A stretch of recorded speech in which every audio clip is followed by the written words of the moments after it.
Kalau ada kata yang menunjukkan pengulangan berkali-kali, pasti di kalimat berikut ada kalimat yang memberitahukan kapan berhentinya. Nah, lihat kalimat terakhir ayat 19. Di situ berhentinya. Kapan aku tidak perlu menderita sakit bersalin lagi? Jawabannya mari kita baca sama-sama kalimat terakhir Galatia 4:19. 1, 2, 3. Sampai rupa Kristus menjadi nyata di dalam kamu. Bagaimana ilustrasinya? Maaf, saya sangat-sangat tidak pernah memakai prinsip-prinsip teologi untuk mengajarkan firman kepada semua orang. Saya belajar teologi. Kalau saudara ke rumah saya, buku-buku teologi saya banyak dan saya baca. Tapi untuk menguraikan firman, teologi sangat tidak tepat. Sebab teo itu Tuhan, logi itu logika.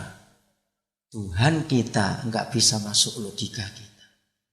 Maka itu kalau kita mengajar firman pakai teologi, yang mendengar akan capek harus berpikir. Betul nggak? Capek saudara.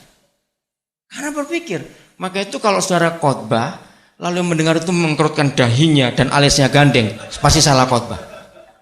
Pasti salah. Firman itu nggak perlu dipikir. Firman itu diterima. Kalau saudara membaca buku pengetahuan, silakan berpikir. Karena itu pengetahuan. Papa kita suatu pribadi yang disebut causa prima. Mana mungkin masuk logika kita cuma otak sekecil ini. Lalu apa yang saya pakai untuk menerangkan firman? Baik untuk saya sendiri maupun untuk saya mengajar. Saya menggunakan logika anak-anak. Kalau kita mengerti firman pakai logika anak-anak, firman itu hidup. Dan ini yang penting. Maaf, saudara boleh pakai cara ini. Yang kita ajar gampang mencerna. Karena logika anak-anak adalah logika universal. Logika yang luar biasa. Maka itu Tuhan Yesus sendiri memerintahkan kita, belajarlah dari anak-anak. Supaya kamu memiliki surga. Hebat sekali. Logika orang dewasa penuh kelicikan. Setuju nggak saya katakan ini? Anak kecil itu nggak bisa licik. Mereka itu polos. Lugu. Maka itu ketika firman pakai logika teolog, yang muncul adalah doktrin. Dan semua doktrin, sehebat apapun doktrin itu, pasti memecah belah. Karena doktrin itu logika manusia. Itu namanya isme atau faham. Pakai logika anak-anak. Hai anak-anakku, ini menyenangkan sekali saudara.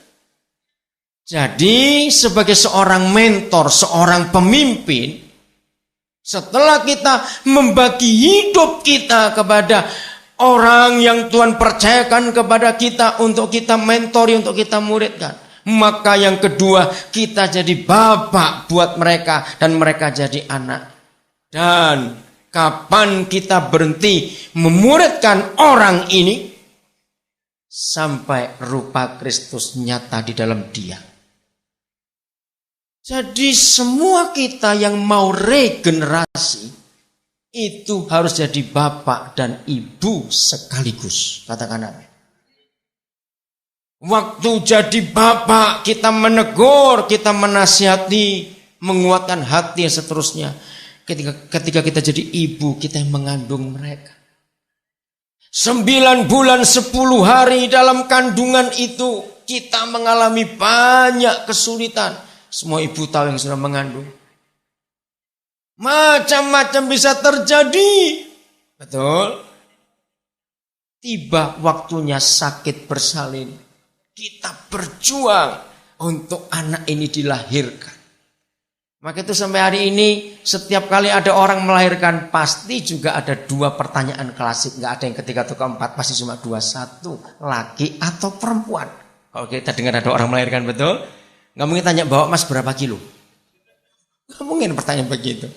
Pertanyaan kedua setelah kita tahu laki dan perempuan muncul pertanyaan seperti siapa? Betul?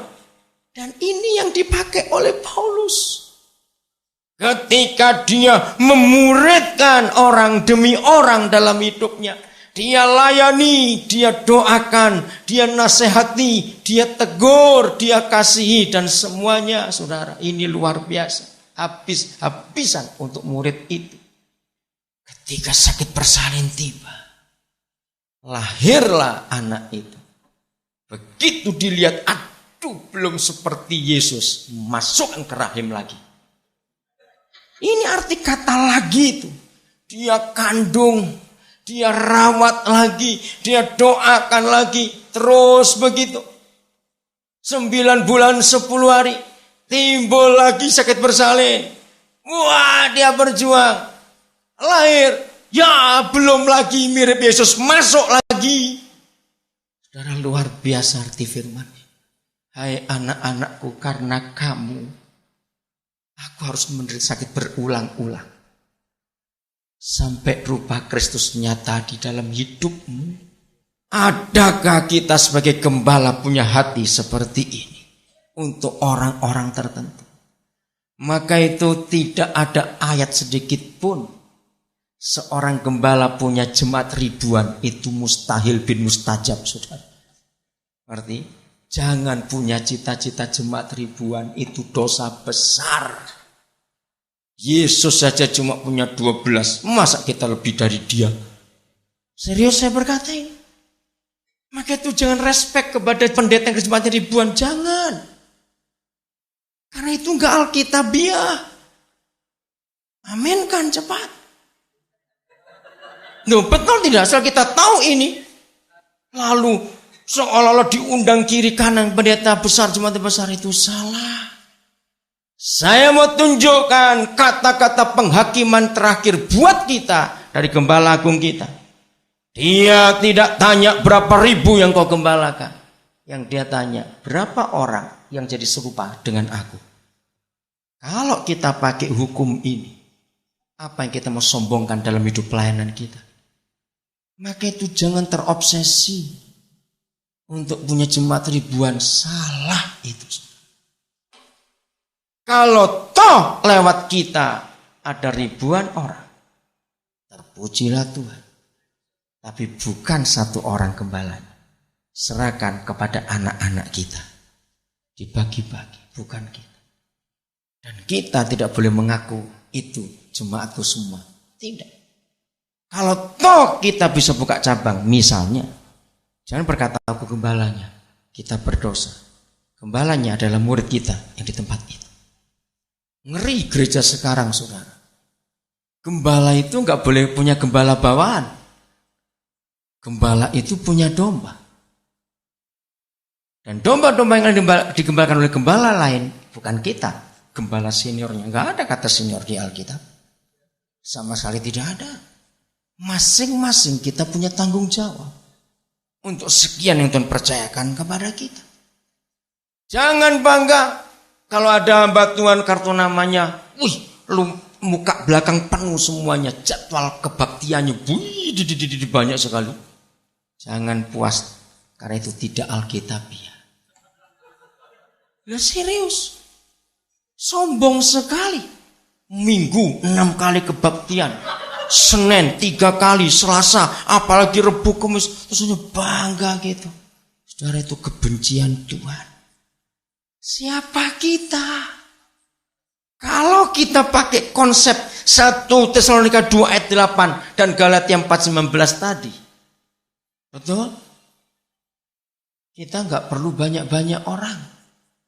Asal mereka jadi serupa dengan Yesus. Kita didik, kita doakan, kita arahkan. Kita muridkan, kita tegur, kita macam-macam sudah dengan mereka. Begitu lahir. Sudah ada rupa Kristus, lepaskan dia. Suruh jadi guru baru lagi. Amin. Kita mengandung lagi, cari murid yang lain. Betul? Terus begitu. Ini yang Tuhan mau. Siapa yang ikuti berita? 2 minggu lalu di Jogja ada ibu lahirkan bayi kembar 5.